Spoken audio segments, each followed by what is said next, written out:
We were raving fans of the TV show MASH from the 70s.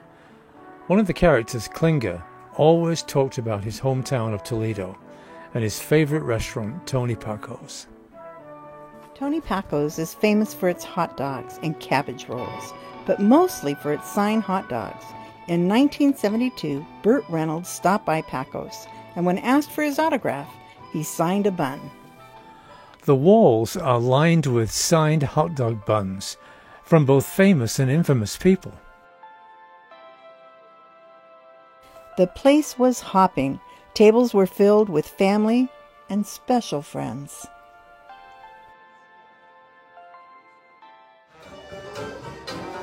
This same band, Cakewalking, has been playing here since 1968. What a kick.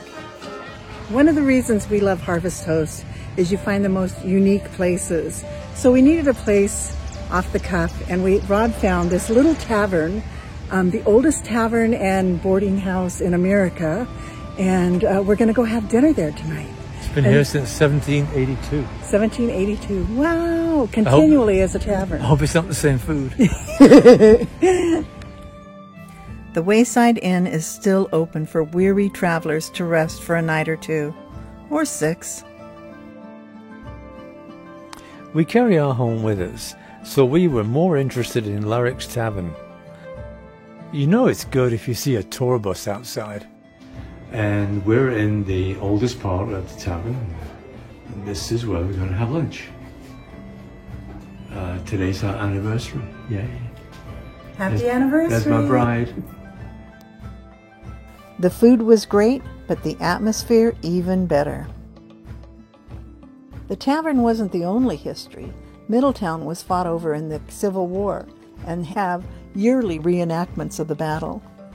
During our visits to Virginia, we've learned a lot about the early settlers, about their trials and tribulations in getting in existence here, and their battles with Chief Powhatan. But we haven't learned much about the indigenous people that lived here before, until today. Oh, it was a wonderful day. We were trying to find one of the remaining tribes in Virginia. There's 7 of them. And we found the Monacan today. It was a 2-hour drive, but what a spectacular experience. We had the pleasure of meeting Lou Barnum, who, her father was the first elected chief of the Monacan tribe, and she just loved on us. She sat us down and told us stories all about her tribe and how they became recognized federally. And in 2000, it took them all that time to get recognized by the U.S. government as an Indian tribe. Unfortunately, she didn't want to be filmed, but we have some great pictures. Come and learn what we learned. It's going to be great. You're going to love it. Fabulous day. The drive was long, but roads in the east are just different. Some people actually live on this street. Awesome. For a while we thought we were lost, until we turned this corner.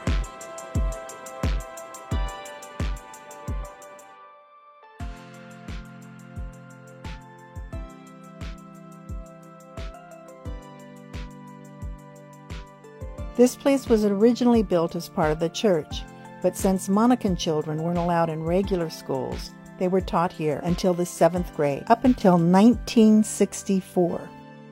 Monacans were part of the tribes of the Powhatan, which John Smith drew a map of, outlining the tribes in the area. Monacan are clearly labeled. Their history is well documented. Scientists were able to build simulations of what the actual people looked like from the skulls of their ancestors, a lot like they did in Jamestown. Lou has named this one Resilient, and this one Pride. Each artifact, each picture was detailed for us by Lou.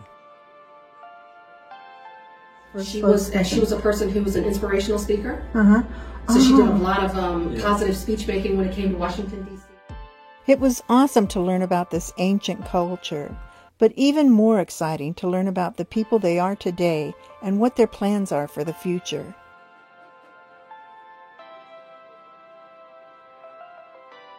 The Falls of the Ohio are where some of my ancestors came to settle, so I was anxious to see them.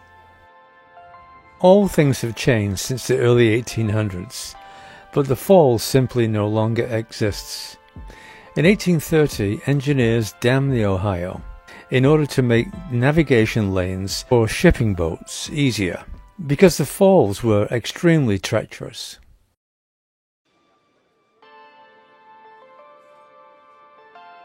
What was discovered was an immense fossil bed from the Devonian period, thousands of years before dinosaurs.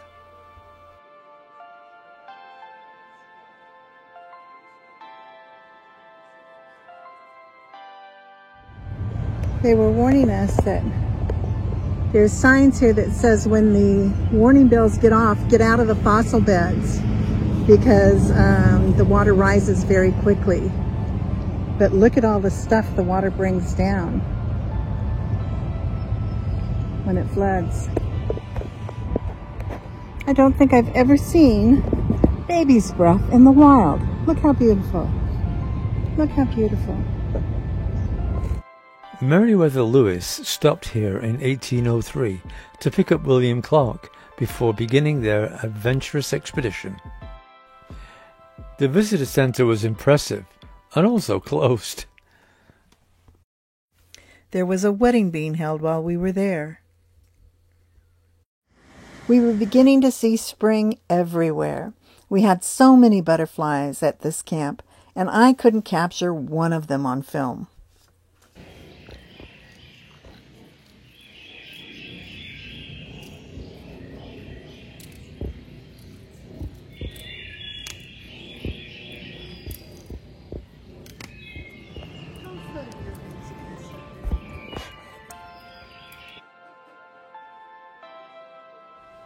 Hey, thanks for watching, and if you like our videos, please press the subscribe button.